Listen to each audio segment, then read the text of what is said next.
Boa noite a todos.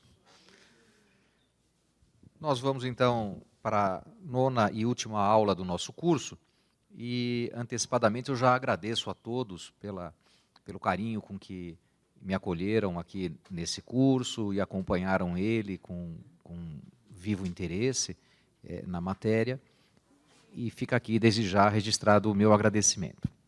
E começando então com as perguntas que vieram pelo e-mail, o José Carlos Lazzarini, Tabelião de Descalvado, pergunta: em que o endosso de mais de um ano influencia o protesto?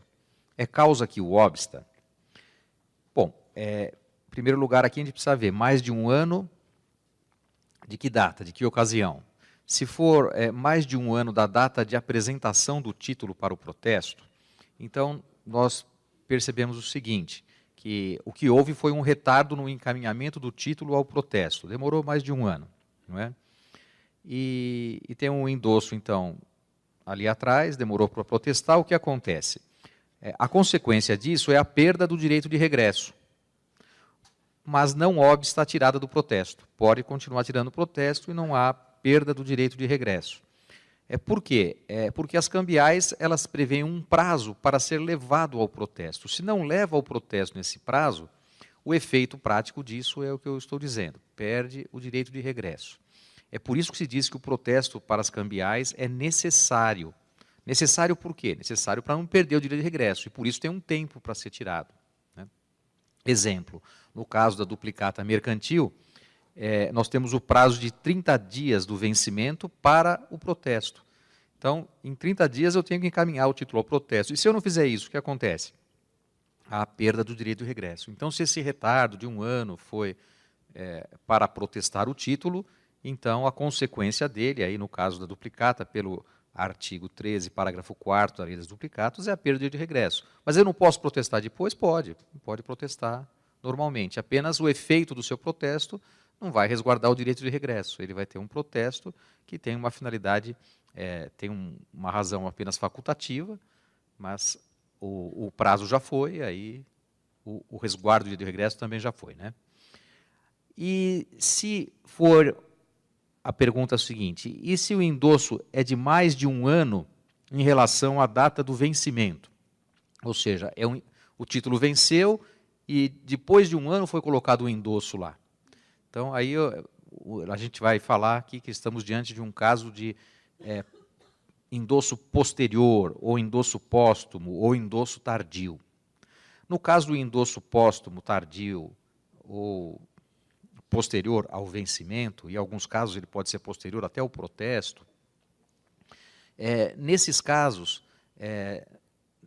o endosso é preciso olhar a lei do título. O que diz a lei do título? A lei Saraiva de 1908, por exemplo, ela dizia que o endosso póstumo ele vai ter efeito apenas de cessão civil. A LUG vai mais ou menos na mesma linha. A LUG, portanto, para a nota promissória, a letra de câmbio, vai dizer que o endosso tardio, ou seja, quando ele é depois do protesto por falta de pagamento ou depois do prazo para o protesto, não tirou o protesto ainda, mas é depois do prazo para o protesto, o endosso tardio ele terá o efeito de cessão civil, mas não terá o efeito cambiário, não vai valer como endosso. Né? E assim, para cada título, eu tenho que olhar a lei do título que diz sobre o efeito tardio. Se ela não disser nada, ou não se reportar subsidiariamente à LUG, e a LUG diz isso, a gente então vai ter que cair no Código Civil. E o Código Civil ele tem uma norma no artigo 920 que diz que o endosso póstumo tem o mesmo efeito do endosso. Então ele é considerado como endosso. Tá certo? O fato é que, ainda que o efeito do endosso póstumo ou tardio seja apenas como cessão civil ou como endosso, como declaração cambiária propriamente dito, o fato é que ele não impede o protesto. Então, do ponto de vista do obstáculo ou não ao protesto, é irrelevante. Pode levar ao protesto. Inclusive, nós entendemos que nem o ponto relativo à prescrição inibe o protesto. Está no artigo 9º da lei de protesto. E mesmo aqueles que vão entender, não, prescrição inibe o protesto, mesmo aqueles que assim entendem, isso não tem correlação com o endosso de mais de um ano. Pergunta também como fica o trido na intimação postal. Quer dizer, o trido sofreu alguma alteração? Não, nenhuma alteração. O novo Código de Processo Civil, ele não interfere nas normas procedimentais do protesto, que estão previstas na Lei 9492 de 97. Então, a meu ver, não há nenhuma correlação entre as regras de contagem do prazo aqui do direito processual civil, do Código Novo, e o do direito processual para o protesto. Perdura e não vai sofrer, a meu ver, nenhuma consequência, nenhum efeito, o artigo 12 da lei de protesto, que prevê o prazo de 3 dias úteis contados do protocolo para a tirada do protesto. Lembro que esse prazo é prazo do tabelião, não é prazo para os interessados no protesto. Havia um entendimento antigo, não sei se algum estado ainda perdura esse entendimento, que o prazo seria de 3 dias da intimação. Mas esse entendimento nunca foi acolhido em São Paulo, e a lei hoje em dia é clara. A lei é prazo contado do apontamento, da entrada do título no protocolo. E, portanto, é um prazo para o tabelião tirar o protesto. Tanto que, para o pagamento, ele, se cair no último dia, prorroga por um dia e tira o protesto. A contagem desse prazo exclui o dia do início, conta o dia do vencimento, e não se contam os dias que não são úteis, e não se contam os dias em que houver feriados, ou que houver interrupção do expediente bancário, ou até interrupção do expediente forense. Por quê? Porque precisa ter dinheiro para poder pagar, se for o caso, o banco vai estar fechado, ou precisa ter oportunidade de recorrer ao Poder Judiciário para eventual situação de título, se o fórum estiver fechado. Então, esses critérios de contagem do prazo ou do trido para o protesto, que conta do protocolo e não da intimação, ele é um prazo do tabelião e que, a meu ver, essa previsão do artigo 12 não sofrerá consequências com o novo Código de Processo Civil. Vamos começar, então, a aula 9, que tem como tema o exame casuístico de títulos ou documentos de dívida suscetíveis de protesto em confronto com o novo Código de Processo Civil. Então, nós vamos examinar agora, a rigor, os títulos executivos judiciais e os títulos executivos extrajudiciais. Conforme a sua previsão no novo Código de Processo Civil, vamos examinar um a um, conforme o Código prevê, e verificar o que há de novidade.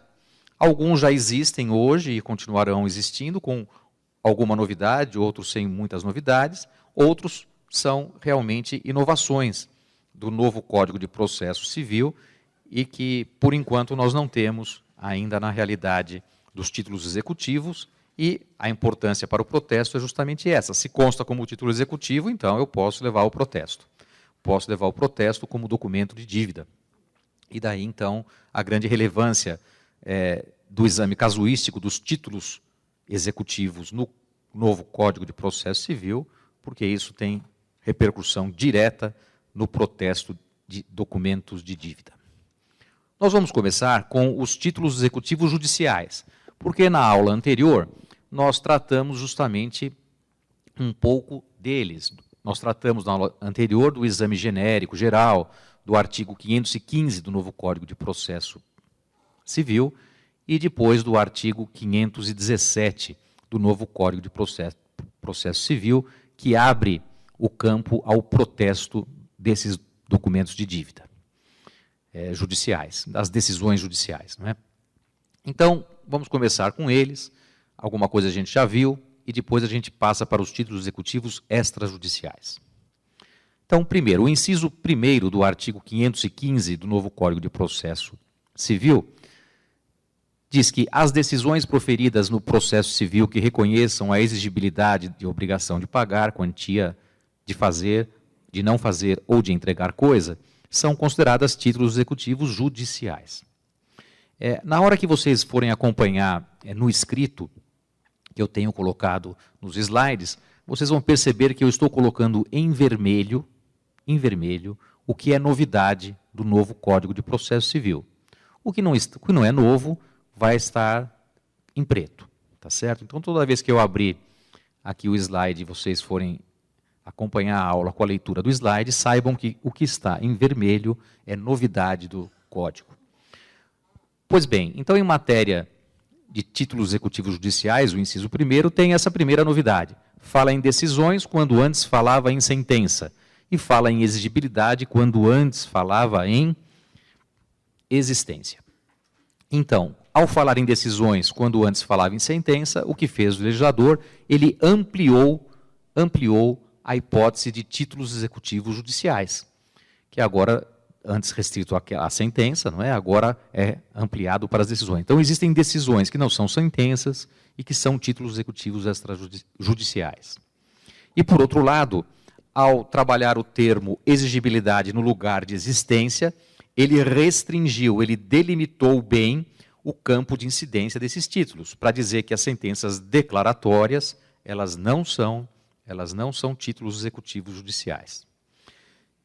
Essas duas novidades eu já tratei na aula anterior e acho que não há necessidade de avançar mais nelas. Eu observo aqui que para o protesto, não são todos os títulos executivos judiciais que estão expressos nesse inciso 1 que comportam protesto, porque aqui dentro eu tenho também a decisão e dentro dela a sentença, por exemplo, que diz respeito à obrigação de fazer, de não fazer, de entregar alguma coisa, e isso não vai para o protesto. Só vai para o protesto aquelas decisões, sentenças condenatórias que têm uma obrigação de pagar determinada quantia em dinheiro, uma prestação pecuniária, certa, líquida e exigível.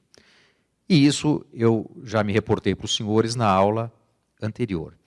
Lembro também que as outras sentenças, todas elas secundariamente ou subsidiariamente, elas vão se reportar a alguma quantia. Então, a condenação em verba honorária, a condenação em reembolso das despesas processuais, a condenação em determinada multa, a condenação que reverte uma prestação cominatória, ou de fazer ou não fazer alguma coisa, reverte em indenização. Então, você tem a obrigação agora de derrubar o muro que você fez. Não derruba o muro, reverte aqui na indenização e o outro com dinheiro vai derrubar o muro, por exemplo. Então, reverteu em pecúnia, reverteu em indenização. Isso que reverte pode ser levado ao protesto, porque vai ser um documento de dívida, tá certo? Então, naquilo que ela é secundária ou que ficou no lugar de uma prestação que não era pecuniária, mas virou pecuniária, aí então ela vai comportar qualificação como documento de dívida. Lembro aqui também, neste ponto, que todo critério de certeza, liquidez e exigibilidade parte, em primeiro lugar, do juízo. É no juízo que se faz a liquidação, que depois vai refletir no protesto. Eu posso, no protesto, um título liquidado em juízo, ser levado ao protesto. É óbvio que se eu tenho os elementos no título, que é só a correção monetária conforme a tabela, os juros legais, os juros de 1%, isso já pode diretamente ser levado ao protesto. Mas aquilo que depende de uma apuração que eu não encontro direto na lei, ou no título, o título me dá os elementos de liquidação, eu preciso fazer a liquidação em juízo. Tá ok. Decisões homologatórias. É o que diz o inciso 2º e 3º do novo Código de Processo Civil. Então, o inciso 2 e 3 tratam de decisões homologatórias de autocomposição. Vejamos a redação do inciso 2. A decisão homologatória de autocomposição. E no inciso 3º, ele trata a decisão homologatória de autocomposição extrajudicial de qualquer natureza. Então, o inciso 2 e o 3º, eles têm bastante novidade. A primeira novidade é que chamou de decisão o que antes chamava de sentença. Então, anteriormente, nós tínhamos aqui o artigo 475-N, inciso 3º do atual Código de Processo Civil, Código de 73, com as alterações que vieram. Ele falava, a sentença homologatória de conciliação ou de transação, que ainda inclua a matéria não posta em juízo. E isso era chamado de título executivo judicial.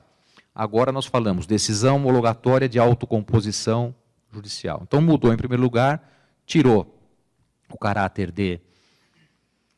de sentença e ingressou com caráter de decisão homologatória. E no lugar de transação, no lugar de conciliação, usa o termo autocomposição. Não é? Então, as duas primeiras novidades estão aí. Ao falar em decisão e não em sentença, o termo é mais amplo e abarca um universo bem maior de homologações judiciais. Primeiro, ele abraça as homologações antiprocessuais. Depois, todas aquelas homologações que o juiz faz no curso do processo, quer em ação de conhecimento, quer na fase ou na ação de execução. Então, vou dar alguns exemplos para vocês vão perceber. Se na audiência de conciliação, instrução e julgamento as partes fazem um acordo, na própria audiência o juiz extingue o processo por uma sentença homologatória daquele acordo, como é hoje pelo artigo 269, inciso 3º. Se no curso do processo as partes por si próprio entram num acordo, elas peticionam ao juiz, explicitando as cláusulas do seu acordo e pedem a homologação na petição que apresentam, assim representada por seus advogados, geralmente com poderes para transigir.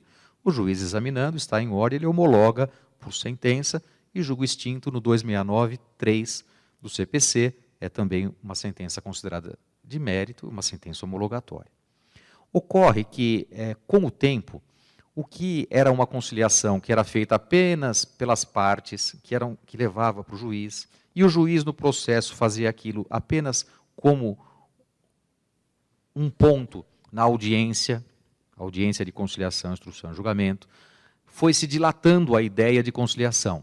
Então, o Código teve algumas alterações, o Código de Processo, e permitiu audiências de conciliações a qualquer tempo. Criou uma fase, que é a fase do artigo 331 do atual CPC, em que a conciliação ela saiu daquele momento da audiência de conciliação, instrução e julgamento, e ela se reportou a um tempo anterior. Faça-se uma audiência de conciliação, se não houver audiência de conciliação, aí o juiz saneia o processo. Então a conciliação foi colocada também em outros pontos do trâmite do processo de conhecimento. E foi possível, inclusive, fazer uma conciliação antes do processo se instaurar. Então nós chamamos isso de uma antecipação do acordo, uma antecipação da tentativa de acordo ou da conciliação antes mesmo que o processo exista. E isso é o que está acontecendo hoje, não é? Nós falamos aí, portanto, de acordos ou conciliações, que são, ou transações, se quiserem assim chamar, no sentido mais largo da palavra, que são chamadas antiprocessuais, antes do processo existir. E elas ocorrem e o juiz homologa. Então, o que está havendo nas últimas décadas é uma ampliação do esforço de conciliar. E isso vem sido fomentado muito pelos tribunais, na sua esfera administrativa e jurisdicional, os diversos tribunais criam mecanismos diversos de promoção desse acordo, os juizados. Primeiro vem os juizados de pequena causa, que também faziam muito acordo, e depois vai vir os juizados especiais, com fomento das transações, até na esfera penal vocês vão ter homologações, não é? Que elas também muitas vezes envolvem uma quantia em dinheiro a pagar, né? Pagar uma multa, por exemplo. Então vocês vão ter aqui uma ampliação muito grande do universo de conciliações. E o CNJ também fomentando isso no Brasil todo e regulamentando a matéria de estruturação dos dos juízos para a conciliação. Muito bem. E essa conciliação também, então, ela se colocava no processo de conhecimento, ela foi ampliada dentro do processo de conhecimento, ela se coloca também na fase antiprocessual e também na fase da execução. Nós podemos ter algumas conciliações. Agora, o que acontecia? O que acontece quando um juiz, no processo de execução, recebe um acordo, ou recebe uma transação feita pelas partes que apresentam o acordo? Ele não julga extinto a execução, ele não dá uma sentença homologando o acordo, homologando. Ele homologa, ele pode até homologar, muitos nem homologam. Ele pode até homologar aquele acordo, aquela transação, e suspende o processo, aguardando o cumprimento do acordo. Se o acordo foi cumprido, depois ele vai julgar extinta a execução, no 794 do CPC. Mas ele suspende no 792 do atual Código de Processo Civil. É isso que ele faz, o juiz hoje, tá certo? Então, a ideia, então, aqui, ao trabalhar decisões homologatórias, elas têm um amplo campo de aumentar o universo de tudo aquilo que o juiz faz homologando uma transação, um acordo, se quiserem assim chamar, uma conciliação, uma mediação, tudo isso. Bom, agora por que o legislador está usando agora a expressão autocomposição? Antes nós falávamos em conciliação e transação. E agora estamos preferindo o gênero autocomposição, que abrange todas as espécies. Nós vamos fazer uma diferença entre transação e conciliação, daqui a pouquinho a gente vai perceber isso. Porque quando surgem essas normas no Código, o que havia dessas ideias de um conflito entre as partes posto em juízo, como pode terminar esse conflito quando elas entram num, entre aspas, acordo, que eu estou chamando aqui no sentido mais vulgar, que a gente entende tudo. Como é? Transação, o Código de Processo, perdão, o Código Civil prevê a transação como um contrato, que pode ser feito na presença do notário, tudo. Então, a transação vai pôr fim àquele litígio e pode ser homologada em juízo. Muito bem. E a conciliação? A conciliação é um instituto do direito processual, ela não é um instituto de direito civil, como é a transação. Então, quando surge isso para homologação judicial, e isso é conferido como um título executivo judicial, surge com essas duas referências: conciliação, acordo feito em juízo, e transação, um acordo feito fora do juízo, um regrado pelo processo civil, outro regrado pelo direito civil, e os dois vão ter essa mesma finalidade de pôr fim ao conflito que está posto em juízo. Mas com o tempo, só esses dois conceitos não bastam. Nós estamos alargando esses conceitos e estamos colocando ele para uma fase até antes do processo. Nós estamos alargando os conceitos e estamos, ao mesmo tempo,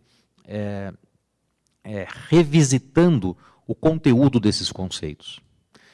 E, em razão disso, o melhor é colocar uma expressão mais genérica, uma expressão que abrange todos os tipos de, entre aspas, acordos. E aqui, então, o legislador preferiu a expressão autocomposição. E ele duplicou os incisos. Aquilo que havia no inciso só, sentença homologatória de conciliação ou de transação, agora ele duplica em dois incisos. Um para a autocomposição judicial, outro para a autocomposição extrajudicial de qualquer natureza. Por quê? O novo Código Civil, ele tem nessa matéria um enfoque que eu já passei para os senhores na aula em que tratei do novo Código de Processo Civil em geral, na sua ótica, sua visão. Ele tem uma perspectiva de realmente fomentar o acordo, de procurar fazer com que as próprias partes construam as suas soluções. E nessa autocomposição, esse fomento à autocomposição, o novo Código de Processo, dá uma importância muito grande. E ele separa esses dois incisos, já indicando não só a referência do judicial e do extrajudicial nesse mesmo artigo, mas já dando à luz aqui que esse é um tema caro para eles, é um tema importante para eles, que merece até dois incisos, nem coloca num só, né? E, ao trabalhar, então, essa distinção, ele procura tocar da seguinte maneira. A homologação é do juízo, aqui, tanto na composição judicial, quanto na autocomposição extrajudicial de qualquer natureza. Ela é judicial, nesse caso, porque foi homologada por uma decisão judicial, só que uma aconteceu com a presença do próprio juiz. E a outra aconteceu sem a presença do próprio juiz, mas foi levado ao juiz para que ele examinasse os pressupostos formais da homologação. E se houve nela ou não alguma ofensa grave à ordem pública. Pois bem, essa é a base desses dois artigos. Como esse é um tema muito caro para o novo Código de Processo Civil, eu vou fazer então algumas distinções, que são as distinções atuais que estão sendo feitas nessa matéria, das espécies de autocomposição e como que elas são trabalhadas, e um básico disso. Até porque é muito provável que todos os senhores notários e tabeliães, notários e registradores, todos os senhores possam, de futuro, a também trabalhar nessa matéria como conciliadores e mediadores. Não apenas numa unidade fora do tabelionato ou do registro dos senhores, do serviço dos senhores, da unidade de serviço dos senhores, mas na própria unidade de serviço. Isso teve já uma prévia regulamentação no provimento 17 da Corregedoria Geral da Justiça, mas que ele não vingou depois no CNJ, então isso não chegou a ser uma realidade para São Paulo, mas de futuro é bem provável que haja leis ou haja outras normatizações em que notários e registradores sejam chamados a contribuir como conciliadores e mediadores. Então eu coloquei aqui alguma coisa para ter pelo menos uma referência básica de entrada nisso. Se quiserem aprofundar um pouco, eu cheguei a dar uma palestra há 1 ou 2 anos atrás, não me recordo bem a data, num congresso da Noreg em Natal, da Noreg BR lá em Natal, falando justamente desse tema, da composição, autocomposição por conciliação e mediação pelos cartórios extrajudiciais. Então, qualquer coisa está publicado na revista eletrônica da Noreg BR, basta jogar no Google ali o nome e o tema que vocês vão achar. Mas numa referência básica disso. Transação e conciliação. A transação tem a sua origem no direito romano, a conciliação no direito canônico. A transação é autocomposição pura, porque é um acordo exclusivo das partes. A rigor, o tabelião de notas, ele não interfere, ele apenas formaliza o que já vem pronto. A construção já vem pronta da conciliação com as suas cláusulas, ele não é um fomentador do acordo. Ele apenas verifica a regularidade do acordo e põe forma pública via a narração documental numa escritura pública. E, portanto, a transação tem uma feição negocial, ela é disciplinada no Código Civil como um contrato. Assim é a transação. E a conciliação? A conciliação é uma composição impura. Por quê? Porque ele é um acordo das partes perante um terceiro, o juiz, o conciliador, que procura fomentar o acordo e, às vezes, fazer algumas propostas para viabilizar esse acordo entre as partes, que elas reflitam, que elas meditem, o ato de vontade é delas, no entanto, nós temos um terceiro aqui que ajuda a compor. A composição não é só das partes. E a conciliação, ela teve a sua primeira disciplina no Código de Processo Civil. Portanto, a disciplina de direito processual, ela tem uma feição jurisdicional. Tanto que alguns dizem que a conciliação é um tema jurisdicional, enquanto a transação é um tema de direito privado. Porque é o que eu disse para vocês, a conciliação surgiu no nosso direito, né, por inspiração do direito canônico, mas ela surge no nosso direito dentro do processo civil, como um ponto dentro da audiência de conciliação, instrução e julgamento. Depois esse ponto foi colocado para fora, audiência só de instrução, artigo 331. Depois ou então audiência a qualquer tempo no processo só para tentar instruir. Foi colocado para fora e depois, até antes do processo, conciliação em fase antiprocessual. Então isso foi se alargando, mas ela surgiu aonde? Dentro do direito processual. E a distinção hoje em dia que também se faz nessa matéria, em meios de autocomposição, é a distinção entre mediação e conciliação. A mediação, ela tem um papel do mediador mais passivo, ao passo que na conciliação, o papel do conciliador é mais ativo. Porque na conciliação, o mediador apenas propicia o encontro das partes e deixa com que as partes, por si próprias, construam a sua solução. Na conciliação, o conciliador fomenta acordo, ele é mais ativo, ele esclarece as partes, esclarece a posição jurídica de cada um, mostra a vantagem de acordo e ainda estimula as partes à autocomposição, sugerindo algumas propostas para que o acordo se faça. Na mediação, ele é mais passivo, ele aproxima os litigantes, promove diálogo para que eles encontrem a solução do conflito em autocomposição. E na mediação, portanto, ela tem um foco que é o da desconstrução do conflito e da restauração de uma convivência pacífica, numa chamada visão multidisciplinar da relação humana que perdura. A mediação, portanto, ela é própria para aquelas relações contínuas no tempo.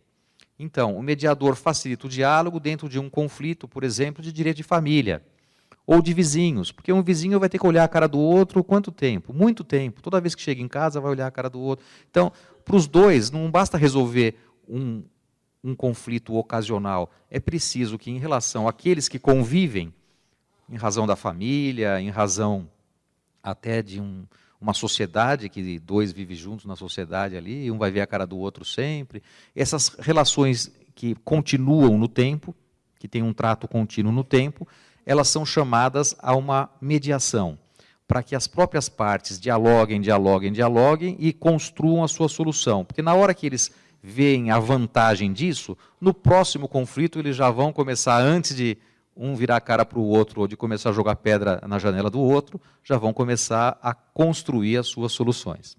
Então, tem um caráter educativo também. Por isso que o mediador, ele é mais passivo.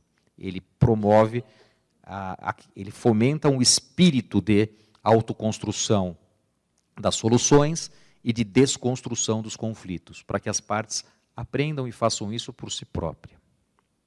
Recupera o diálogo. Na conciliação, nós temos o foco um pouco diverso, é o foco do acordo, de uma solução pontual de um determinado conflito.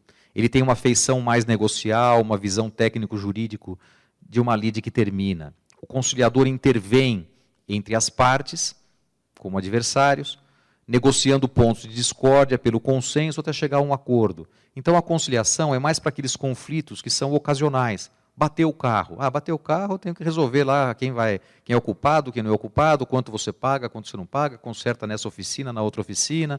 Então você vai resolver aquele problema. Depois pode ser que você nunca mais vê a cara daquele que bateu no seu carro, ou daquele que você bateu no carro. Então é um conflito pontual, uma questão histórica que não tem uma relação de trato contínuo. Por isso, então, a mediação é uma técnica mais adequada para essas relações continuadas, de família, vizinhança, condomínio, associações, sociedade, fornecimento de franquia, contrato de fornecimento, ou franquia, etc. Ao passo que a conciliação é uma técnica mais adequada para aqueles conflitos circunstanciais, infortúnios indenizáveis, acidente de trânsito, erro médico, negativação indevida, pagamento de seguro, ou de consumo em geral, de violação de marca, patente, cobrança de crédito, etc. Então, essa é a distinção básica que se tem colocado nessa matéria das espécies de autocomposição. Transação, mediação e conciliação são as principais que estão sendo tratadas. Eu vou chamar a atenção agora para as autocomposições extrajudiciais. E no foco que estamos trabalhando, no foco do quê? Elas são títulos executivos, judiciais, mas elas também podem ser títulos executivos extrajudiciais. Então, estamos trabalhando aqui o 515, que fala títulos executivos judiciais. E lá no seu inciso 3º diz que são títulos executivos judiciais. A decisão homologatória, ou seja, quando o juiz homologa, a autocomposição extrajudicial de qualquer natureza. Mas isso não significa que toda autocomposição extrajudicial tem que ser levada ao juízo para ele homologar, e só aí será título executivo.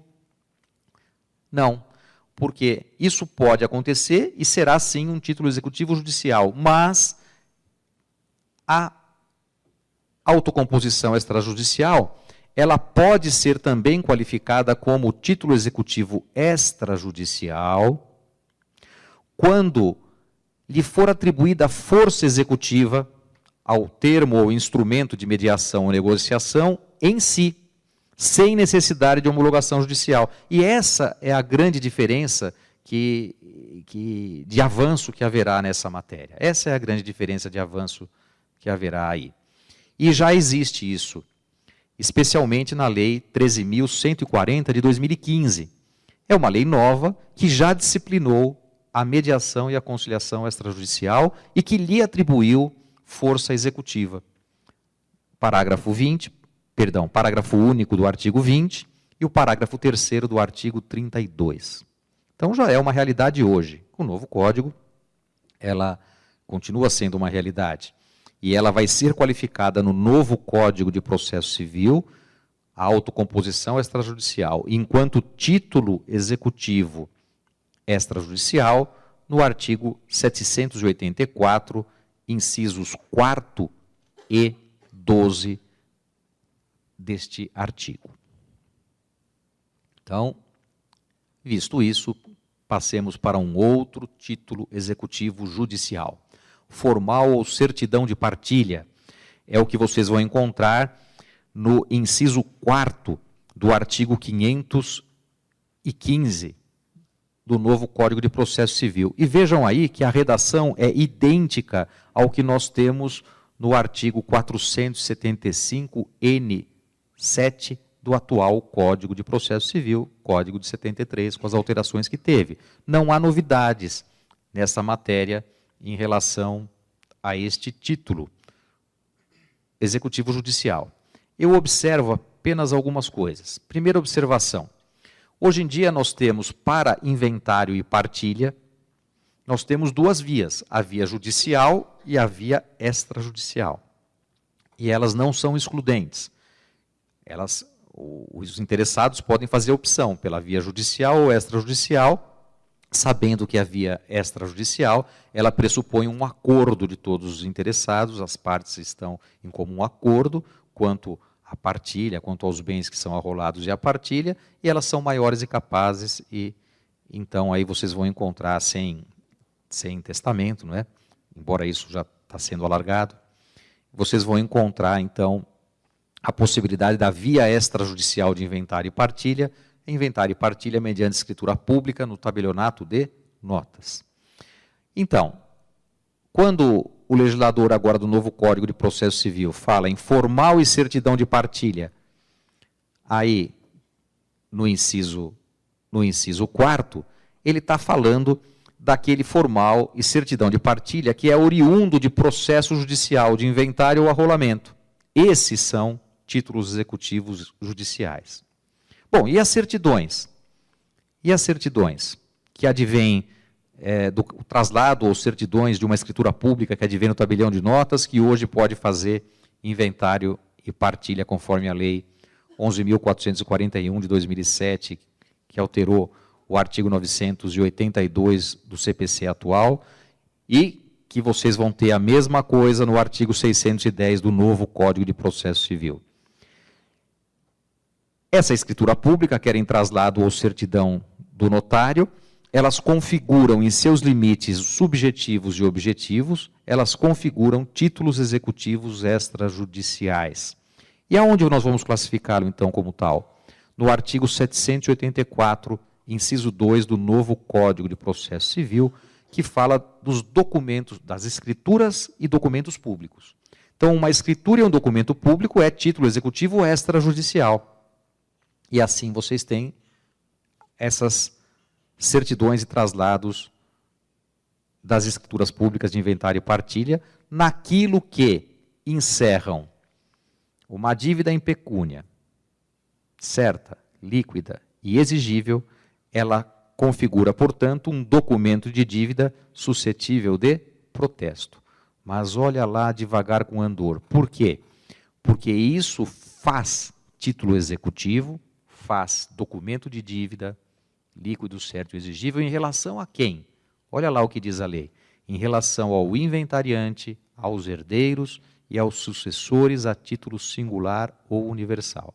No caso da escritura pública, em relação àqueles que subscrevem e participam do título. Então, é óbvio que um formal de partilha ou uma escritura pública de inventário e partilha, ela não é título executivo, não é documento de dívida em relação a um terceiro, que não fez parte daquilo. Né? Então, se existe um crédito que foi partilhado contra um terceiro, é óbvio que isso não vai ser levado ao protesto, porque o terceiro não é parte desse negócio, no caso da escritura pública, de inventário e partilha, ou não é parte do inventário judicial. Então, fulano deixou um crédito ao morrer e os seus herdeiros partilham, ficando a metade para cada um. É um crédito em dinheiro, mas isso não é título executivo, porque é em relação a um terceiro. Então, isso forma título executivo, formará, portanto, documento de dívida suscetível de protesto, no que é exclusivo em relação ao inventariante, herdeiro, sucessor titular, porque eles participaram do processo judicial, ou, no caso da escritura pública de inventário e partilha, porque eles estiveram presentes naquele ato notarial. Crédito de auxiliar da justiça. Aí nós temos uma novidade, o inciso 5º do artigo 515 do novo Código de Processo Civil, ele fala em crédito de auxiliar da justiça, quanto às custas, emolumentos e honorários que tiverem sido aprovados por decisão judicial. Aqui nós temos algumas novidades. A primeira novidade é que esse tipo de título, ele era disciplinado como título executivo extrajudicial e não judicial. Ele era disciplinado como título executivo extrajudicial no artigo 585.5 do CPC de 73. E agora ele está disciplinado como título executivo judicial. Por que isso? Porque no CPC atual, 1973, no CPC atual, o que era título executivo eram as sentenças. Isso daqui vem geralmente de decisões. A decisão que fixa os honorários do perito. Isso é uma decisão, não é uma sentença. E, por outro lado, o perito, ele não é parte naquele processo. O perito é um terceiro que vai lá, trabalhou e agora tem os honorários a receber que não foram pagos. Foram fixados e não foram pagos. E assim também nós tínhamos, quando os serviços, os ofícios judiciais eram prestados pelas serventias judiciais, que eram remuneradas pelas custas que eram pagas direto pelas partes, assim como nós tínhamos, então, um serviço privatizado, não era oficializado, não é? E em alguns lugares nós ainda temos dessa maneira. Então, eles têm direito a receber custas, tal como os notários e registradores têm direito a receber emolumentos, não é? E se não forem pagas as custas, eles teriam direito, então, de extrair aqui o seu crédito como título. E agora, esses créditos, porque são aprovados numa decisão judicial, e quando aprovados numa decisão judicial, eles são, portanto, títulos executivos judiciais. E o legislador também alterou aqui, usando a expressão auxiliar da justiça. Enquanto no CPC atual, no CPC de 73, usava a expressão serventuário de justiça, perito, intérprete ou tradutor. Agora, o novo código prefere trabalhar pelo gênero, trabalhar a redação da norma pelo gênero auxiliar da justiça e não pelo rol de suas espécies. E daí, então, isso também dá uma maior abrangência. Até porque, no artigo 149 do novo Código de Processo Civil, ele indica quem são esses auxiliares de justiça e fala do escrivão, do chefe de secretaria, do oficial de justiça, do perito, do depositário, do administrador, do intérprete, do tradutor, mediador, conciliador judicial, partidor, distribuidor, contabilista, regulador de avarias. Então, ele dá um monte de auxiliar de justiça aqui. E ao trabalhar lá em cima com o gênero crédito auxiliar de justiça, isso pode ser ampliado e alterado desde que você verifique em algum momento que o juiz, por decisão judicial, aprove um crédito a seu favor. E desde que ele tenha essa função auxiliar da justiça. Sentença penal. Inciso 6º do artigo 515 do novo Código de Processo Civil.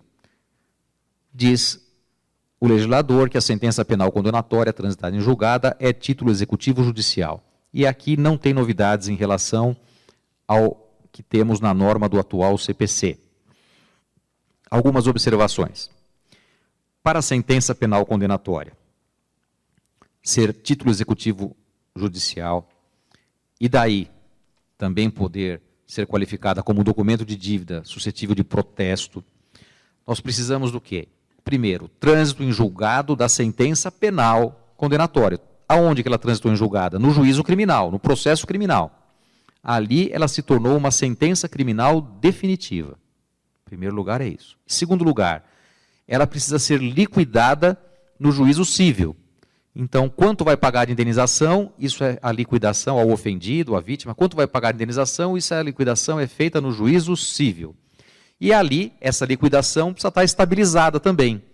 Precisa estar estabilizada, ou seja, numa decisão que a define o seu quanto, sem recurso pendente. Terceiro, quem é legitimado, quem está legitimado a promover essa liquidação no juízo civil? E daí a gente vai entender quem está legitimado, então, a pedir o protesto do documento de dívida. A legitimação ordinária é de quem? Do ofendido, de seu representante legal e de seus herdeiros. E isso vocês vão encontrar no artigo 63 do Código de Processo Penal. Então, o ofendido ou a vítima, seu representante legal, se ele for menor ou incapaz, e os seus herdeiros, se ele morreu, quem ficou no lugar dele tem direito à indenização. Muito bem. Mas o artigo 68 do Código de Processo Penal, ele também confere legitimação extraordinária ou como substituto processual, ele aponta o Ministério Público. Então, para situações em que aquela vítima, por exemplo, aquele ofendido é hipossuficiente, não tem recursos de agir por si próprio, aí então o Ministério Público pode pedir a liquidação e agir por ele como substituto processual para a demanda indenizatória, a liquidação e a demanda indenizatória no cível. Artigo 68 do Código de Processo Penal, que hoje vocês vão poder combinar esse artigo no novo Código de Processo Civil com o artigo 778 do novo Código de Processo Civil. E essa legitimação extraordinária ainda vai perdurar. Aí vem o seguinte ponto. Bom, se o MP tem legitimação extraordinária para a execução, ele não tem legitimação extraordinária para pedir o protesto? Então a situação é equivalente ou similar ao que me parece ao tema da execução ex officio do juiz do trabalho. Se o juiz do trabalho pode executar de ofício, ele também pode encaminhar para o protesto, o MP, por ter legitimação extraordinária para liquidar e executar em nome do terceiro hipossuficiente, ele também poderia encaminhar para o protesto como documento de dívida isso. Se ele pode o mais, que é executar, ele pode o menos, que é levar ao protesto, no meu modo de ver. Mas veja que a matéria aí é discutível. E se houver esse encaminhamento, a meu ver, a disponibilização desse dinheiro manda para o juízo. Né? Manda para o juízo e no juízo será feito o levantamento.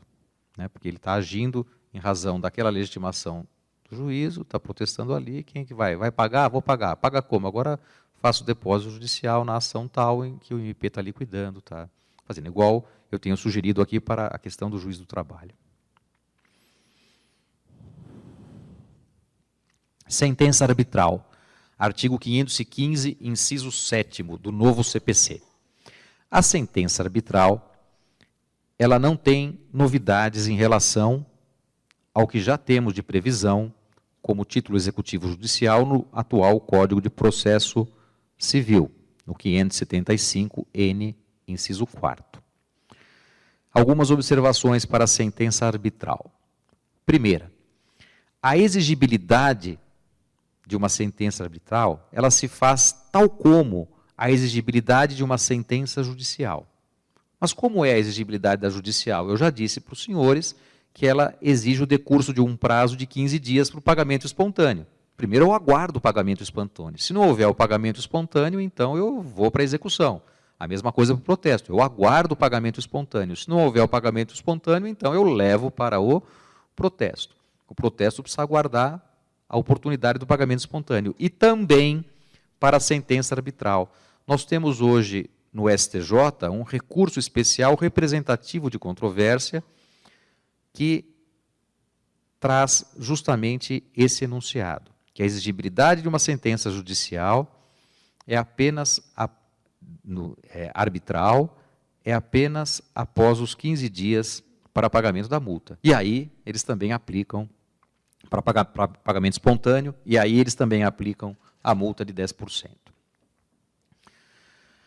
Segundo ponto na sentença arbitral. É possível que a sentença arbitral seja genérica, ou seja, ilíquida. Se eu tenho uma sentença arbitral ilíquida, também chamada de genérica, ela comporta liquidação judicial. Então, da mesma forma, eu vou ter também que aguardar a liquidação extrajudicial em juízo, para depois eu ter que levar ela para o protesto.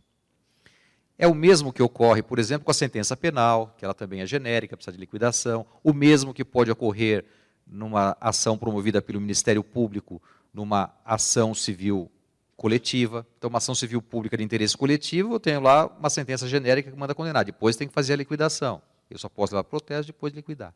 Então, todas aquelas sentenças genéricas que envolvam uma condenação, uma sentença condenatória em relação a alguém que dependam de uma liquidação, vai passar por isso. Então, aqui você vai ter a sentença penal, a sentença arbitral, a sentença numa ação coletiva promovida pelo Ministério Público ou por outro ente legitimado a isso.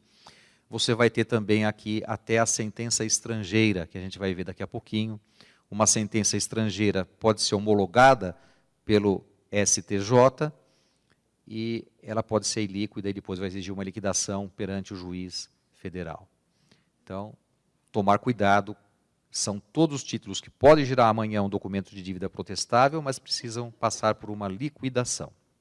Terceiro ponto que eu preciso então falar aqui, é que a sentença arbitral estrangeira, ela depende também de algo mais, que é a homologação pelo STJ. Assim como a sentença judicial estrangeira tem que passar por uma homologação no STJ, a sentença arbitral estrangeira também tem que passar por uma homologação no STJ para que adquira plena eficácia no território nacional.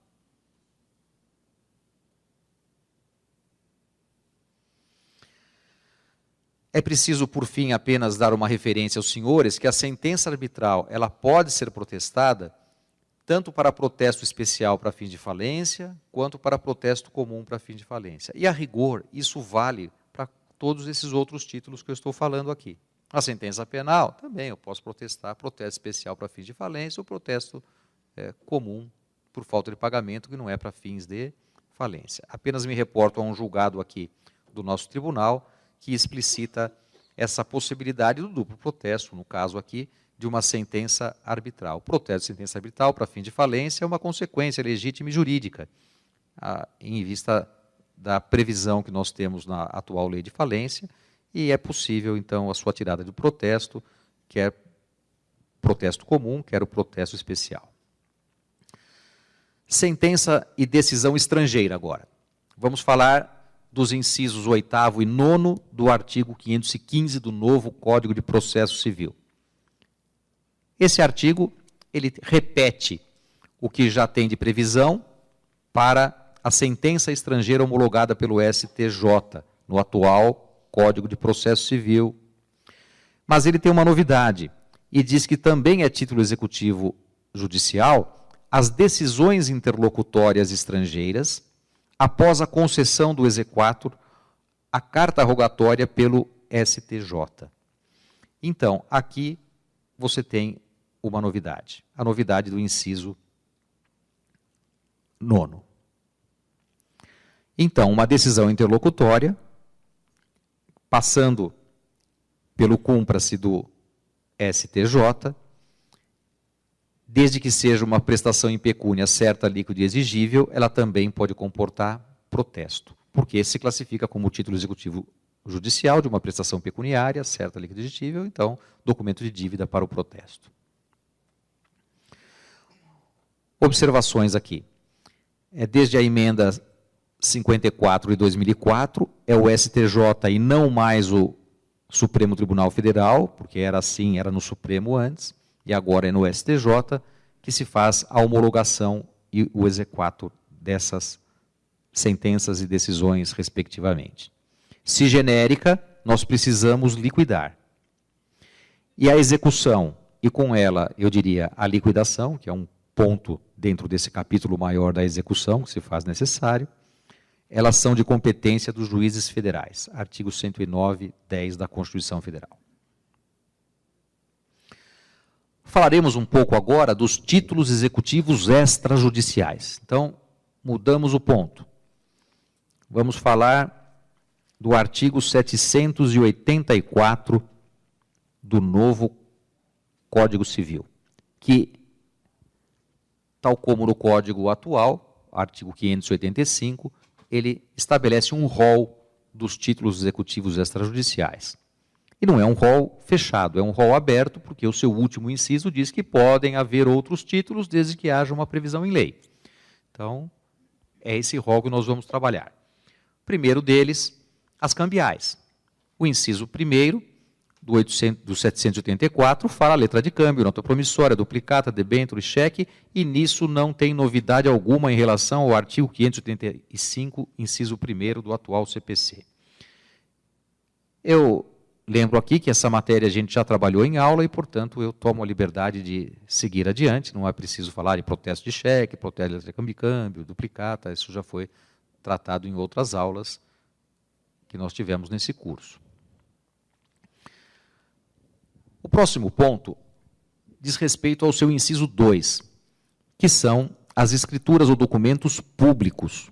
São títulos executivos extrajudiciais. 2. A escritura pública ou outro documento público assinado pelo devedor. Não há novidade substancial nessa norma em relação à norma que nós temos hoje. Mas há uma novidade formal, porque o artigo 585.2 do atual CPC, ele tratava de 3 hipóteses que o legislador agora vai separar em 3 incisos. A primeira hipótese é essa, escritura e documento público, assinado pelo devedor. A segunda hipótese é o documento particular, assinado pelo devedor e 2 testemunhas. E a terceira hipótese é o instrumento de transação, referendado por alguns entes públicos, Ministério Público, Defensoria Pública, etc. Então, a gente vai ver separado isso.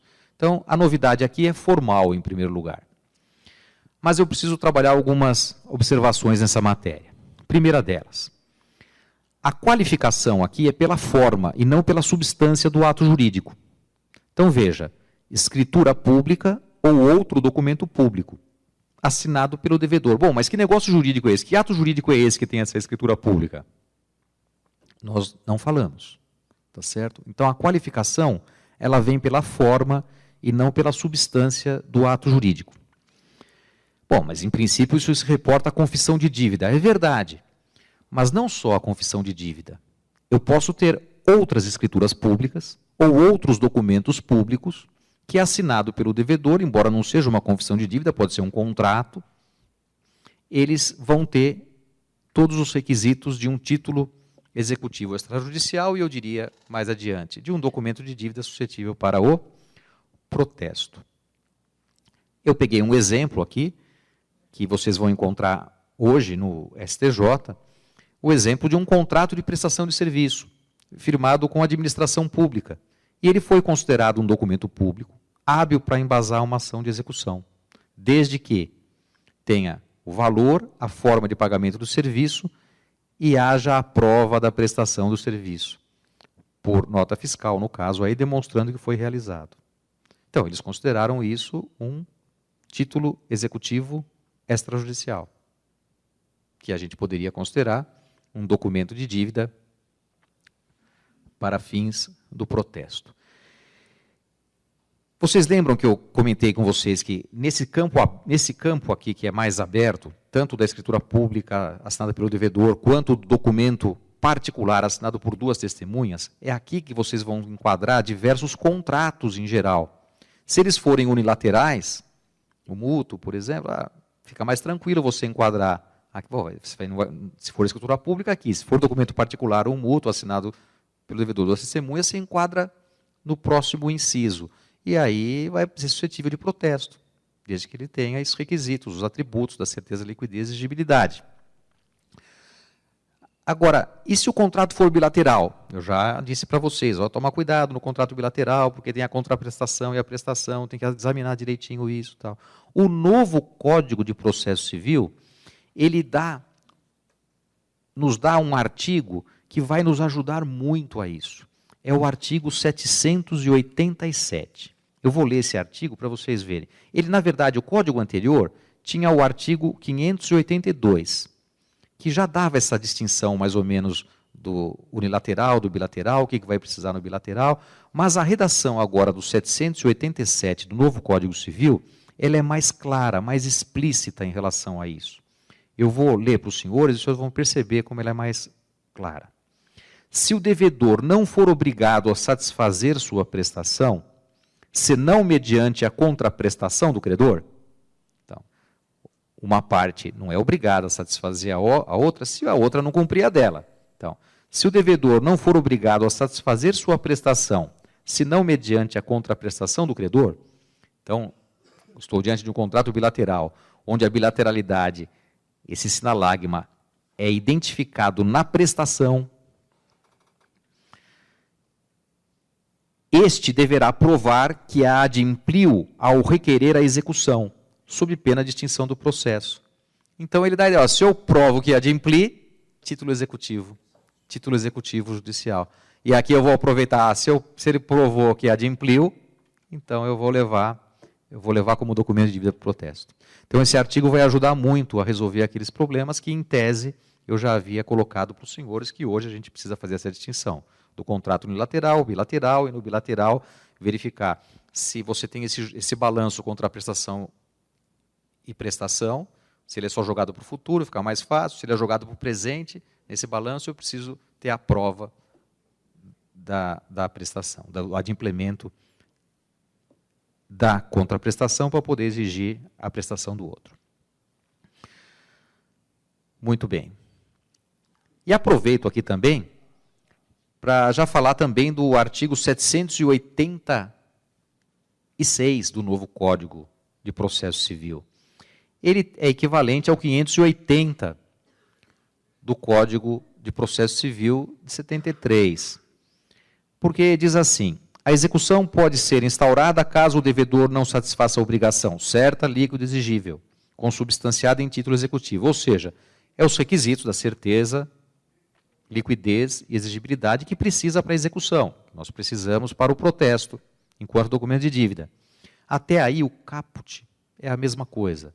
No entanto, tem um parágrafo único no 786 do novo Código de Processo Civil, que o 580 não tinha, embora a jurisprudência já estivesse sedimentada nessa matéria, dizendo o que hoje diz a norma legal, parágrafo único do 786 do novo Código de Processo Civil. A necessidade de simples operação aritmética para apurar o crédito exequendo não retira a liquidez da obrigação constante no título. Então, se é preciso apenas cálculos aritméticos no título, já é considerado líquido. Tá certo? Isso hoje vai ser expresso em norma legal. Prosseguindo aqui. 784, o inciso 3º, são títulos executivos extrajudiciais, o documento particular assinado pelo devedor e duas testemunhas. Como eu já disse, aqui também não temos novidade substancial. Temos apenas uma novidade formal, porque As hipóteses estavam previstas em um único inciso e agora estão desdobradas em 3. E algumas observações são necessárias. Primeira, a qualificação também é pela forma e não pela substância do ato jurídico. Documento particular. Bom, que ato jurídico é esse? Pode ser uma confissão de dívida, pode ser um contrato, pode ser várias coisas. Assinado pelo devedor e por 2 testemunhas. Então, pode ser um contrato? Pode, mas precisa ter os atributos de liquidez, certeza, liquidez e exigibilidade e uma prestação pecuniária. E se for bilateral, o cuidado do cumprimento da contraprestação. Sem isso, não vai qualificar como título executivo extrajudicial. Muito bem, eu tenho, portanto, um rol aberto de vários negócios que podem aí ser qualificados. E, no aspecto formal, o legislador optou por manter as 2 testemunhas. As 2 testemunhas, ou chamadas testemunhas instrumentárias do instrumento particular. O Código Civil de 2002 aboliu a necessidade das testemunhas instrumentárias no instrumento particular, alterando a previsão do Código Bevilacqua, de 1916, que exigia as 2 testemunhas. Mas, ao mesmo tempo, o novo Código Civil, embora tenha eliminado isso no artigo 221 do novo Código Civil, ele manteve lá nas disposições transitórias o artigo 2043.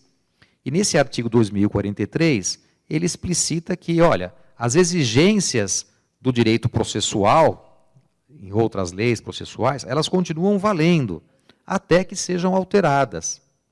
Então, nisso, todo mundo entendeu que o 585-2, quando previa 2 testemunhas para um instrumento particular, manteve a sua eficácia normativa. E, portanto, não foi derrogado pelo Código Civil. E agora vem o novo Código de Processo e mantém as 2 testemunhas. Então, continua ainda sem suporte jurídico a não exigência dessas 2 testemunhas, a não ser que a lei do próprio contrato, a lei que estabelece que regra aquele próprio contrato, por exemplo, ou a jurisprudência que examinando ele assim já consolidou a dispensa das testemunhas, tal como a gente já falou anteriormente, por exemplo, para a locação. Tá certo? Então, a lei do próprio contrato já dispensou, ou a jurisprudência consolidada já não exige mais as 2 testemunhas, então aqui a gente vai poder exigir. Agora, se não tenho isso, eu tenho a exigência das 2 testemunhas.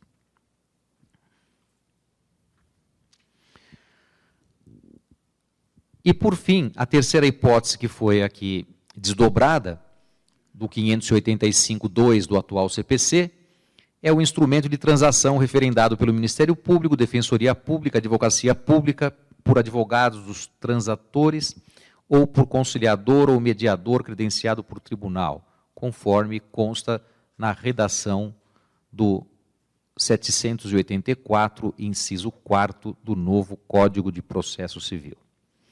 Aqui nós temos, então, em primeiro lugar, essa novidade uma novidade formal, que fez a tripartição das hipóteses antes concentradas num único inciso, e temos também aqui uma novidade substancial, no tópico, apenas pela ampliação dos sujeitos legitimados a referendar essa transação. Nós acrescemos a Defensoria Pública e os conciliadores e mediadores credenciados pelos tribunais.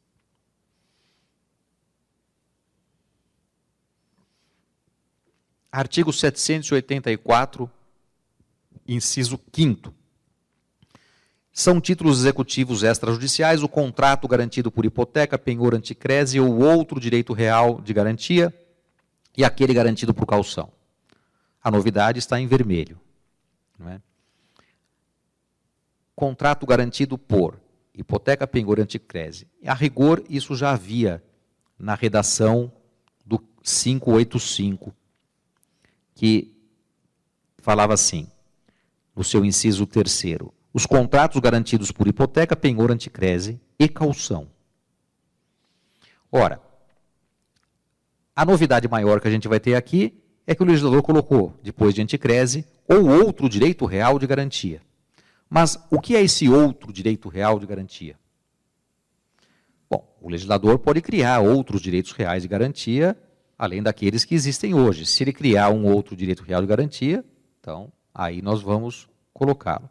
Mas será o que já existe de criado que ele poderia estar pensando? Alienação fiduciária?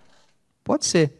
Né? Então, porque a alienação fiduciária, ao mesmo tempo, ela age como um direito de garantia para um e um direito de aquisição para o outro. Então, eu poderia pensar na alienação fiduciária.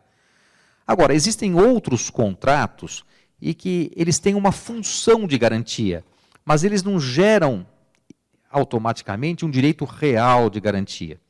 Então, o compromisso de venda e compra, ele tem uma função. Eu uso esse compromisso porque eu quero me garantir do pagamento que você vai fazer das parcelas pagas. Para o adquirente, funciona como um direito real de aquisição também. Para o vendedor, não funciona como direito real de garantia. Por quê? Porque ele já tem o direito de propriedade. Ele é e continua sendo proprietário. Nós sabemos que no compromisso eu tenho uma função de garantia, mas eu não tenho um direito real de garantia. Será que eu podia enquadrar aqui? Acho um pouco forçado, mas é possível que amanhã haja uma interpretação diversa. Mas o leasing, o arrendamento mercantil, a mesma coisa. Né? Porque ele é proprietário e continua proprietário, mas a função do leasing é uma função de garantia. Algumas observações ainda aqui, né, nesse tópico. Caução é utilizada pelo legislador no sentido amplo da palavra. Então, a caução aqui se tem entendido que é toda garantia real ou fidejussória, sentido amplo, genérico. Agora, como o legislador colocou lá em cima, ou outro direito real de garantia, e aquele por caução, talvez usou caução aqui só no sentido fidejussório, porque no outro direito real de garantia já entra qualquer outro, não preciso falar na caução como o outro, que assim era interpretado pela doutrina. Então, caução aqui vai ser entendido qualquer forma de garantia, mesmo que não seja uma fidejussória. Por exemplo, às vezes a gente entende, né, vocês já ouviram falar, isso está errado, né, mas em todo caso é assim que se diz. Quando se registra um loteamento, né, às vezes são dadas em caução alguns lotes para garantia das obras de infraestrutura e a prefeitura recebe a caução, isso vai ingressar no regime. Na verdade, isso é hipoteca. Na verdade, isso é hipoteca. Mas se for usado o termo caução, entra aqui e vai estar aqui dentro, não é? Então, se tem entendido como um sentido amplo dessa palavra. Bom, para a garantia real, o protesto, tal como exceção, pode ser direcionado apenas contra o responsável. Mas se a garantia for pessoal, depende. Se ele não for solidário e não houver recusa de benefício de ordem, eu só posso tirar o protesto em conjunto com o devedor principal. Então, aqui a gente vai ter que examinar se o contrato do devedor principal comporta protesto. É o caso, por exemplo, do fiador. Não é? Eu poderia pensar que, se o fiador ele tem renúncia ao benefício de ordem, ele é solidário, eu vou protestar, posso protestar só ele. Por exemplo, o locatário, eu posso não protestar. Agora, isso se houver solidariedade e renúncia ao benefício de ordem. Agora, se não houver isso, eu só posso levar o protesto junto com o devedor principal no contrato de fiança junto com a locação, por exemplo. Então, tomar esse tipo de cuidado. Mas por que na garantia real isso é diferente? Porque a garantia real, ela importa num direito de sequela. O credor ele tem direito de buscar a coisa onde quer que ela se encontre, tem direito de sequela. Então, se eu dei uma hipoteca, aí pouco importa que o contrato que se reporta àquela garantia não seja suscetível de protesto. Aquele contrato não é, mas a hipoteca então eu vou buscar. Aí então eu vou poder levar a hipoteca para execução, entenda-se. Qualificando como documento de dívida, eu poderia também justificar o protesto deste documento de dívida. O inciso 6º, ele trata do contrato de seguro de vida em caso de morte. Aqui também tivemos uma novidade formal, porque o contrato de seguro de vida estava também previsto no inciso 3º do 585, e agora tivemos a bipartição das hipóteses, antes concentradas nesse único inciso. Uma que nós falamos aqui atrás, que é o contrato garantido por hipoteca, penhor, anticrese, caução, e a outra é o seguro de vida. Novidade substancial, nós temos aqui no acréscimo daquela expressão, em caso de morte. Em caso de morte. E aí nós temos algumas perguntas, algumas dúvidas, algumas observações. Primeira delas, fora do campo de incidência, o seguro obrigatório e o acidente pessoal. Então, contrato de seguro de vida é uma coisa. O contrato de seguro obrigatório, que a gente paga lá junto quando vai renovar o licenciamento do veículo, então, seguro obrigatório, é outro tipo de seguro. E o contrato de seguro de acidente pessoal é outro tipo de seguro, porque eu estou, por exemplo, no trabalho, tenho um contrato de seguro de acidente pessoal. Se eu me acidentar, se eu ficar incapaz, se acontecer, é um contrato mais amplo. Então, se o sinistro for de mero dano pessoal ou até de incapacidade, não há dúvida que ele não vai estar dentro desse campo de incidência do artigo 784, inciso 6º.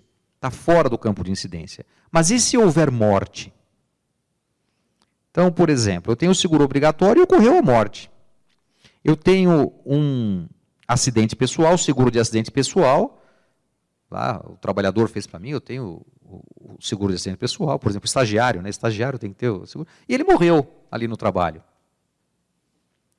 E aí? Será que eu não posso enquadrar aqui ainda isso, não posso ter a leitura disso como um seguro de vida em caso de morte? Então, o Humberto Teodoro Júnior, por exemplo, ele entende que no caso do seguro de acidente que cobre a morte, ele age como um seguro de vida. E, portanto, ele qualifica isso como um título executivo já hoje. Não é? Então, isso é uma matéria discutível que pode ir. E no caso do seguro obrigatório? Bom, o seguro obrigatório, ele não tinha isso. Porque, para a cobrança do seguro obrigatório, há uma lei especial que prevê a cobrança disso numa ação de conhecimento, o rito sumaríssimo. A gente vai falar rito sumário. Então, ação de conhecimento, previsão expressa. Ocorre que o novo Código de Processo Civil, ele prevê um único rito, ele não fala mais rito sumário, ele prevê tudo num rito só. Então, como é que eu vou entender agora a cobrança do seguro obrigatório? Bom, vou entender então como ação de cobrança. Tá bom, e se for em morte, será que eu não vou poder usar aquele mesmo raciocínio que, em doutrina, pelo menos, Humberto Teodoro usa para o seguro acidente? Então, algumas coisas aqui estão em aberto e nós vamos ter que aguardar uma sedimentação da doutrina, da jurisprudência nessa matéria, que ainda é muito cedo para se afirmar alguma coisa. Artigo 784, inciso 7º.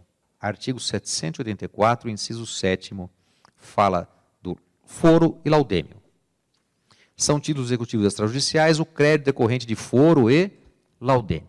Sem novidades em relação ao que nós temos já na norma atual do Código de Processo Civil. Mas eu preciso lembrar aqui que existem dois tipos de enfiteuse que dão origem à cobrança de foro e laudêmio.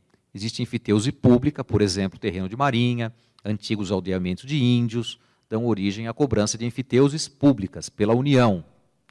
E enfiteuses privadas. Na enfiteuse pública, se alguém não paga o foro, se alguém não paga o laudêmio, o que acontece? Isso geralmente vai gerar um crédito para a União, crédito para a União vai gerar uma inscrição na dívida ativa, vai daí gerar uma CDA, execução de CDA, execução até fiscal, protesto de CDA. Acabou com o problema, não vai protestar nem por essa via aqui, porque é crédito fiscal. Né? Vai sair pela dívida ativa e CDA. E se for enfiteuse privada? O Código Civil proíbe a instituição de novas enfiteuses privadas, mas respeita as enfiteuses privadas já existentes. Então, existem algumas enfiteuses privadas que ainda pode gerar esse tipo de título executivo extrajudicial. Nesse caso, então, é preciso a documentação da enfiteuse privada, desse direito real, e a documentação da ocorrência do fato gerador, por exemplo, o laudêmio, o foro é pago periodicamente, então o contrato disso resolve.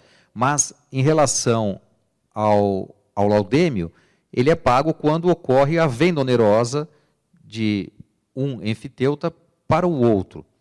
E aí, nesse caso, então, é preciso comprovar que houve essa alienação onerosa. É preciso comprovar também a sua liquidez e a sua exigibilidade. O não pagamento no tempo do vencimento. 784, inciso 8º. Ele trata do crédito documentalmente comprovado decorrente de aluguel de imóvel, bem como de encargos acessórios, tal como taxas, despesas de condomínio. Nesse ponto, nós não temos novidade alguma do novo código em relação ao código anterior. E também eu tomo a liberdade de me reportar aqui a tudo que foi dito na aula 6 sobre o contrato de locação e o protesto aí decorrente, que não tem alterações nessa matéria no novo Código de Processo Civil. O inciso 9 trata da certidão de dívida ativa, União, Estado, Distrito Federal e municípios, que correspondem ao crédito inscrito na forma da lei. Nós temos uma novidade em relação ao artigo 585, inciso 7º do CPC atual, porque foi excluída a expressão ou a palavra territórios. Não temos mais dívida ativa dos territórios. E, em rigor, nós não temos isso porque os territórios integram a União, os territórios da Federação compõem a União, e, portanto, se houver alguma inscrição de dívida, vai sair como dívida ativa da União. Então, foi retirado. Uma observação a mais. O parágrafo único do artigo 1º da Lei de Protesto 9492 de 97, na redação que lhe deu a Lei 12.767 de 2012, prevê a CDA não apenas proveniente da União, Estado, Distrito Federal, municípios, mas também prevê a CDA das respectivas autarquias e fundações públicas. Como fica? Porque se agora o 785 não prevê autarquias e fundações públicas, a de protesto prevê. Será que vai revogar o parágrafo único do artigo 1º, nesse ponto? Eu acho que não. Por quê? Porque aqui nós temos uma especificidade de destino de cada um dos comandos legais. Em relação à execução, aqui, o 784 se destina a qualificar o título executivo extrajudicial. E vou até mais longe, hein? A lei de execução fiscal também acho que não vai estar revogada, porque ela fala em autarquia, né? Mas aqui, vamos colocar, aqui não fala na autarquia, por exemplo, muito menos na fundação pública, mas ela se destina à qualificação de um título executivo extrajudicial. No foco do quê? Da ação executiva. O artigo 1º, parágrafo único da lei de protesto, ele qualifica como documento de dívida para fins de protesto. Então, é uma qualificação, eu diria, menor do que a qualificação desse artigo. E, em razão disso, acho que não será considerado revogado, mas, como tudo que se envolve CDA, seja de dívida ativa, é muito polêmico, a coisa vocês vão ter certeza que vão aguardar aqui para as CDAs de autarquia e fundações públicas uma discussão mais larga ainda do que existe na CDA de União e Estado Único, vai ter uma discussão mais larga na jurisprudência em torno disso, com certeza. 784-10. Aqui nós temos, sim, uma grande novidade. Uma grande novidade, que são as despesas de condomínio. As despesas de condomínio, nós vimos já em aula anterior, no status normativo atual, elas não são consideradas títulos executivos extrajudiciais, elas não são consideradas títulos hábeis para o protesto, não são qualificadas como documentos de dívida para o protesto de documentos no tabelionato.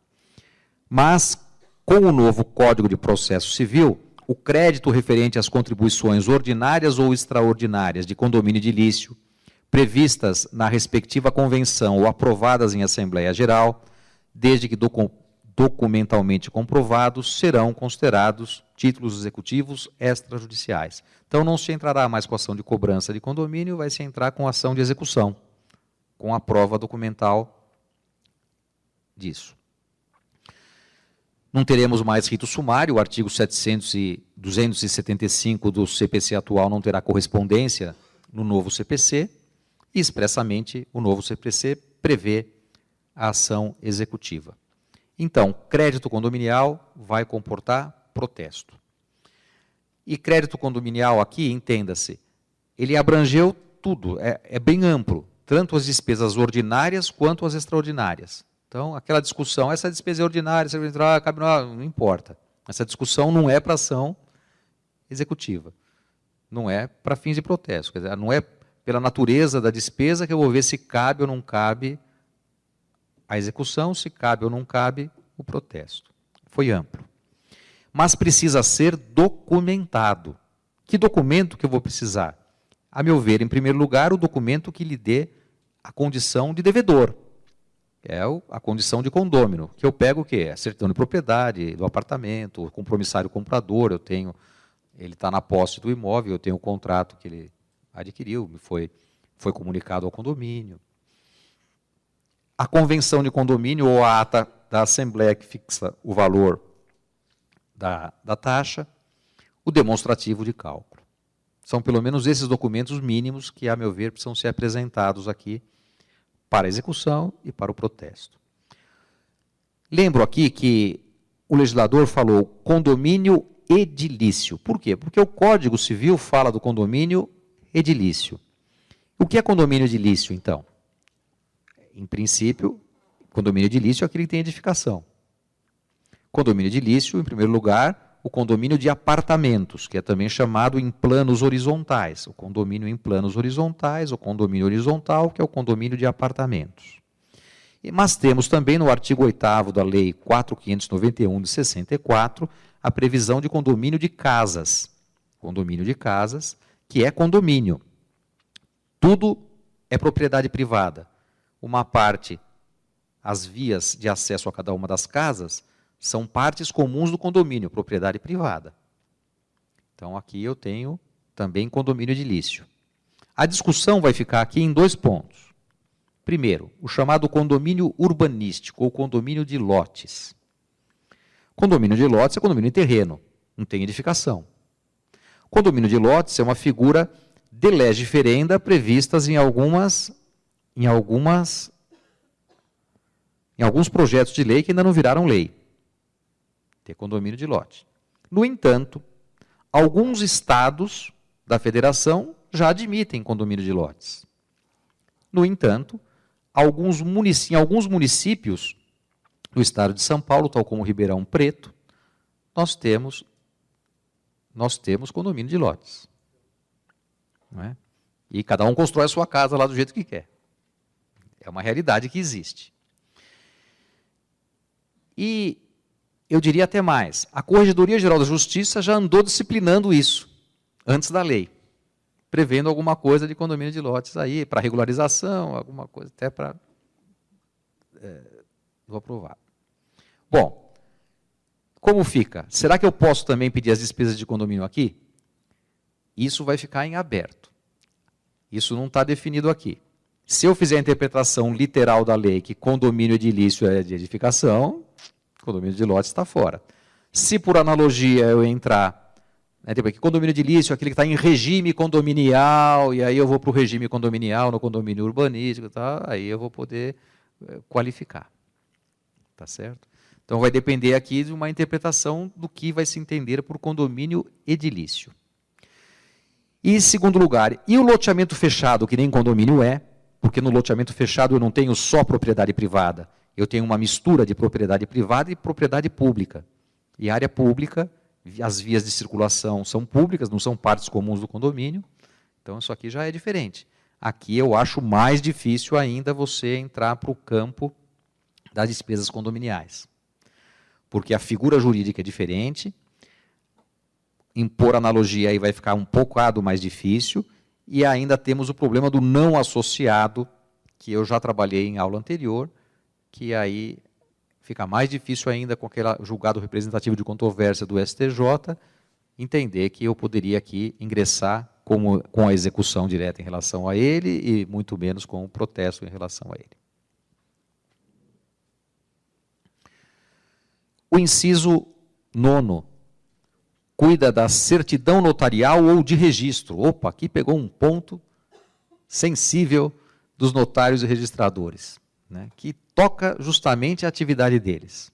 Certidão expedida por serventia notarial ou de registro relativa a valores de emolumentos e demais despesas devidas por ato, por ela praticados, fixado nas tabelas estabelecidas em lei. Aqui é uma novidade, não havia isso no Código de 73, no Código atual nós não temos isso. No Código que vai entrar em vigor, o novo CPC, nós temos essa novidade. E a primeira crítica que vem sendo feita nessa matéria, alguns já estão criticando, dizendo assim, toma cuidado com esse título, porque ele é de emissão unilateral. O notário ou o registrador que não recebeu os seus emolumentos, ele que emite a própria certidão e vai buscar a sua cobrança. Então, estou dizendo, emissão unilateral. Será que pode ou será que não pode? A meu ver, pode. E por quê? Porque há uma unilateralidade apenas na forma.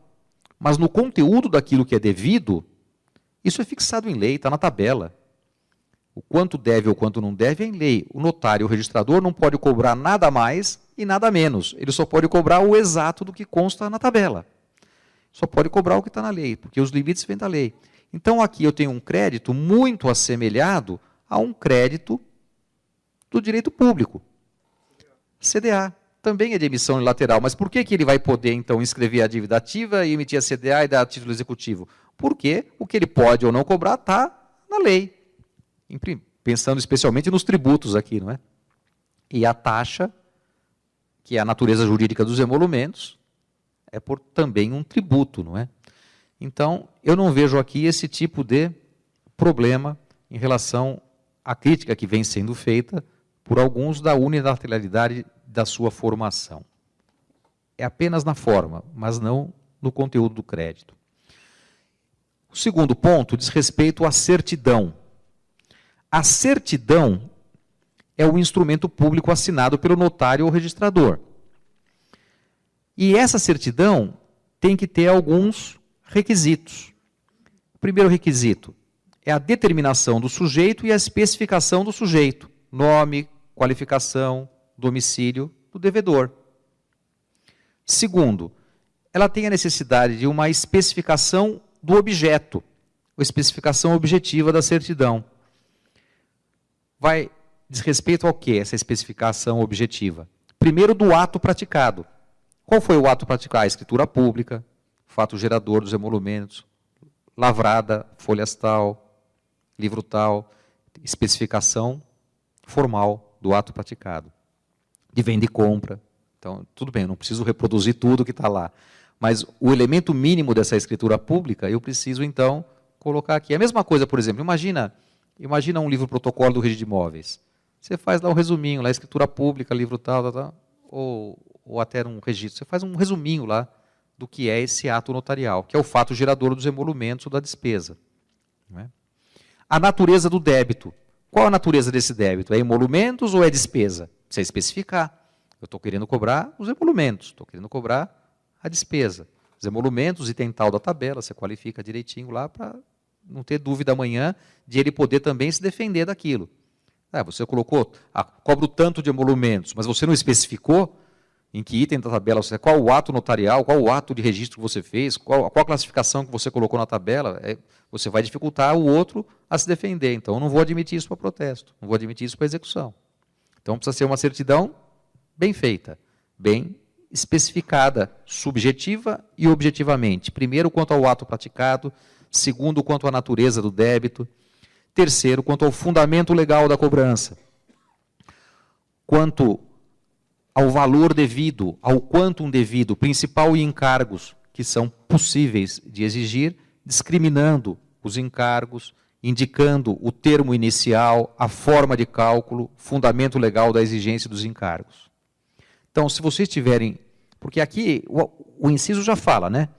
Relativa a certidão expedida relativa a valores de emolumentos, despesas pelos atos por ela praticados fixados na tabela. Mas ele já dá, tem que ter o valor, mas ele foi muito genérico. Eu acho que vocês precisam ser mais específicos nisso, tá certo? E se quiserem uma referência de comparação com isso é na certidão de dívida ativa que vocês vão encontrar, na inscrição de dívida ativa. Lá na lei de execução fiscal, que dá os requisitos da dívida ativa, reproduz aquilo na sua, porque a ideia, aquilo é taxa. Então reproduz aquilo na sua. Você não está fazendo uma inscrição de dívida ativa e nem emitindo uma CDA, mas a situação é semelhante. Então, para fazer uma coisa segura, faz essa comparação lá com o artigo 2º da lei de execução fiscal, joga aqui, você vai fazer um título bem feito, que amanhã, levado ao protesto, ele vai comportar uma boa qualificação, ou levado à execução também. O protesto, a meu ver, será então viável. Mas vamos tomar um pouquinho de cuidado mais aqui. Em que lugar que eu vou levar isso aí para protesto, hein? Domicílio do devedor, no de sua residência, ou no lugar onde for encontrado, a meu ver. Por quê? Como é que eu vou resolver? Emolumentos, para meu ver, é taxa. Eu vou fazer um trato similar ao que eu faço com a execução fiscal. O novo Código de Processo, artigo 46, parágrafo 5º, ele vai dar essa referência, que é igual ao caput do artigo 578 do CPC de 73, que eu já falei para vocês. Só que o novo Código de Processo tem uma novidade em relação a isso. Porque o 578 do Código atual, ele tem um parágrafo. E naquele parágrafo único, ele admite uma competência plural. E agora, o novo Código de Processo Civil não tem esse equivalente do parágrafo único. Então, ele vai jogar aqui, nessa referência à execução fiscal, vamos botar assim, a competência fica limitada, domicílio do devedor, ou no de sua residência, ou no lugar aí onde ele for encontrado. Mas a regra aqui que é? Domicílio do devedor. Eu acho que deve sair por analogia a essa norma legal, sem concorrência de foros que havia antes. E lembro para os senhores o tema do impedimento. Poxa, eu quero cobrar a dívida relativa aos emolumentos do cartório de protesto, que aconteceu comigo, e ele mora aqui na minha comarca, eu vou protestar no meu cartório. Eu estou impedido para fazer esse protesto ou não? Esse que é o ponto, não é? Então, a lei dos notários e registradores, ela vai prever no seu artigo 27 que no serviço de que é titular, o notário e o registrador não pode praticar pessoalmente qualquer ato de seu interesse. E o entendimento que tem sido feito na doutrina e na jurisprudência administrativa de corregedoria aqui, isso significa que não há um deslocamento da serventia. A unidade de serviço não é deslocada. Ela continua competente.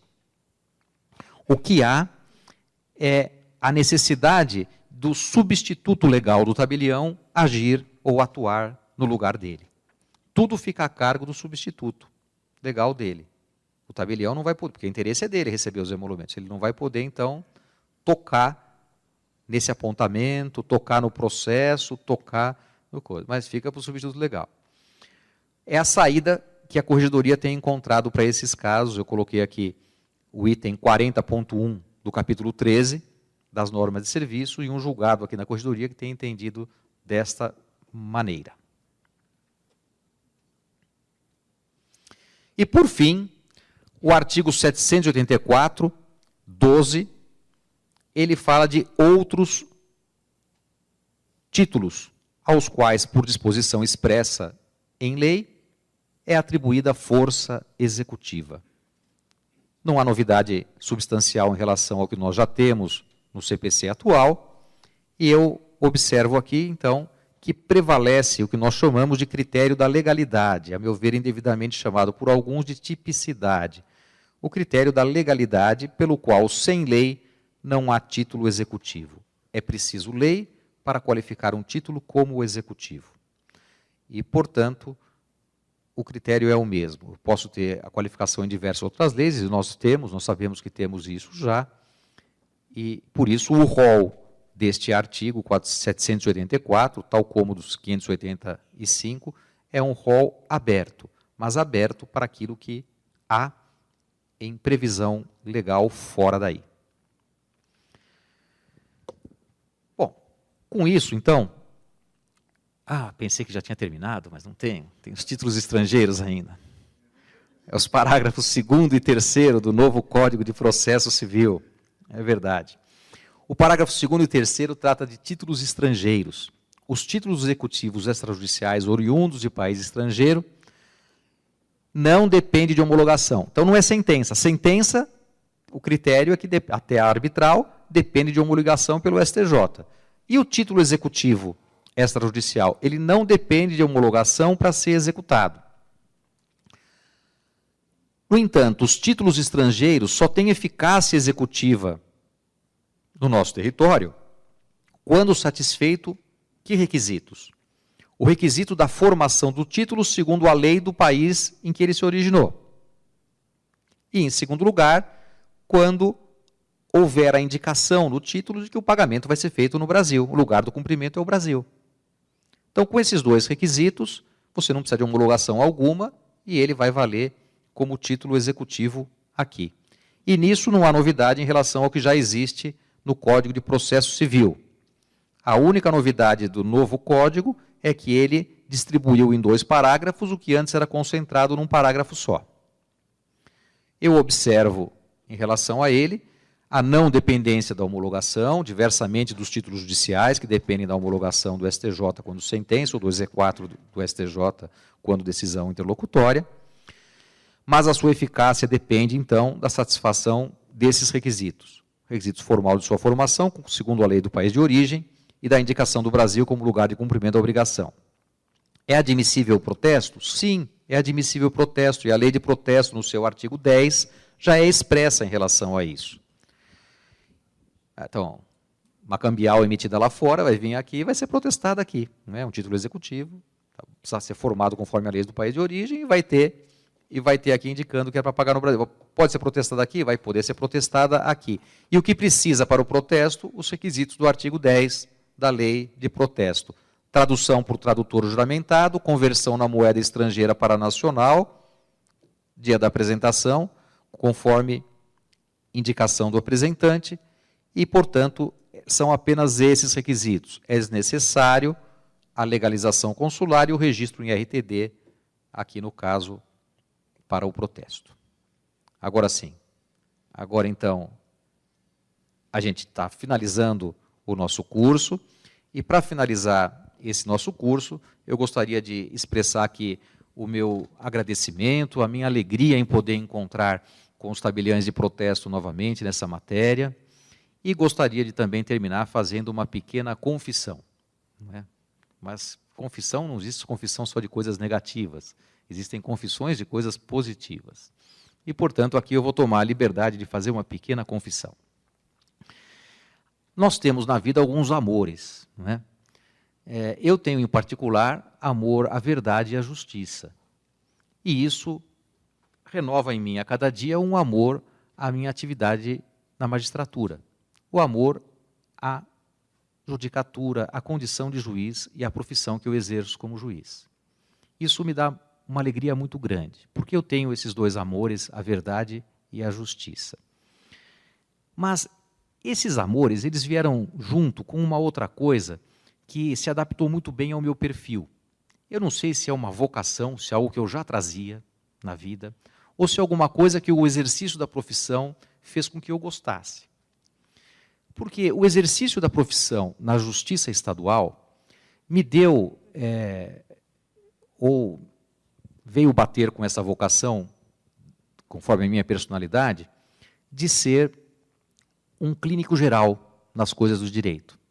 Porque um juiz estadual, ora ele é juiz em vara criminal, ora ele é juiz em vara civil, ora ele trabalha com direito bancário, ora ele trabalha com direito de família, ora ele trabalha com as coisas da fazenda pública, com o direito público.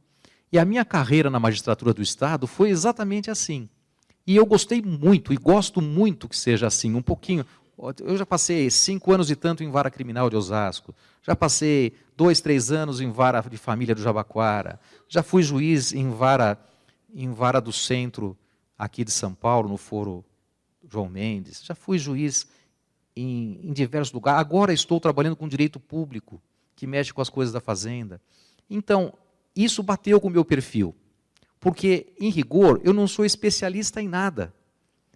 Mas eu sou um clínico geral. Eu trabalho um pouquinho com cada uma das coisas, como clínico geral.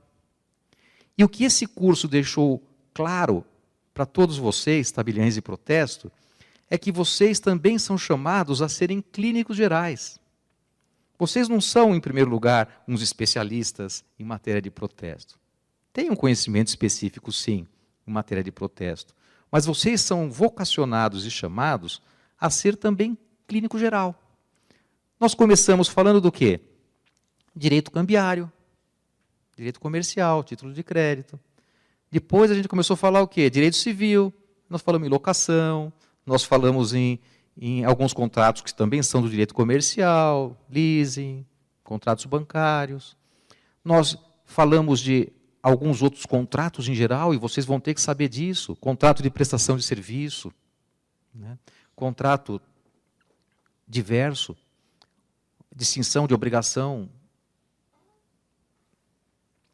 unilateral e bilateral dentro do universo contratual. Isso é direito civil.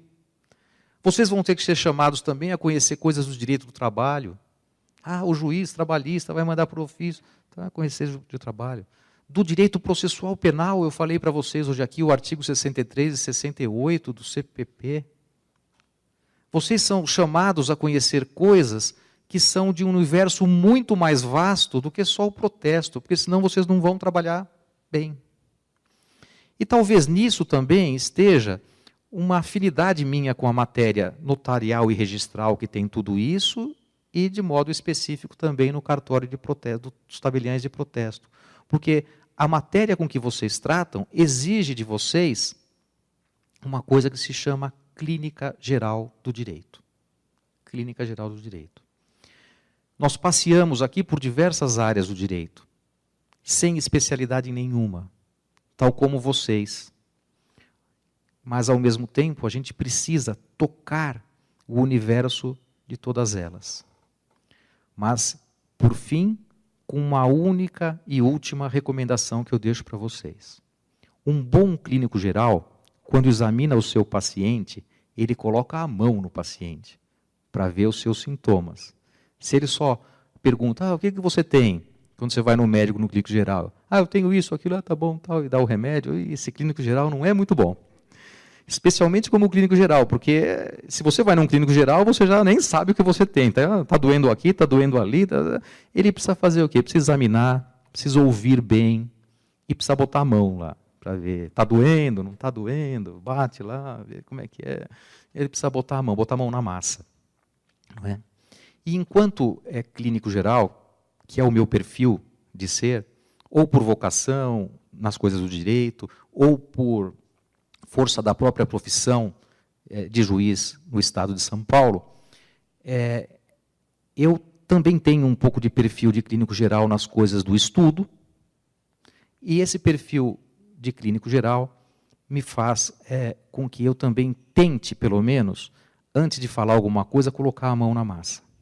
Né? A minha massa aqui nesse curso foi a massa da lei, a massa do estudo, a massa da jurisprudência. É essa massa que alguém que se propõe a tentar dividir um pouco o conhecimento com os outros, a tentar buscar um pouco de ciência jurídica nessa matéria, a massa é essa. Mas a principal massa que existe em tudo que está sendo colocado como teoria aqui, está na mão dos senhores. É a massa de colocar a mão no título, junto com a mão na lei, e fazer vivo os protestos de títulos que estão apresentados aos senhores, tal como as doenças do inadimplemento são apresentadas, ao médico, as doenças do inadimplemento, dos títulos e documentos de dívida estão na mão dos senhores, médicos do protesto. Então, muito obrigado por essa oportunidade que me deram de renovar esse estudo e estar aqui com todos os senhores novamente. Eu não sei se houve alguma pergunta. Houve? Tá ok. Porque nós recebemos aqui também online as perguntas e, ao mesmo tempo, a gente busca aqui saber se veio alguma pergunta ou algo pela internet, e pela internet, pela aula de hoje, veio um agradecimento do tabelião de São Sebastião da Grama, Antônio Zanoro Neto, que agradece pelo curso, e eu também agradeço, Antônio, pela sua atenção, pelo acompanhamento de todas as aulas, que nós percebemos que você estava aqui, e que para mim, de modo especial, há uma ligação muito grande com a cidade de São Sebastião da Grama, porque foi lá que meu avô nasceu.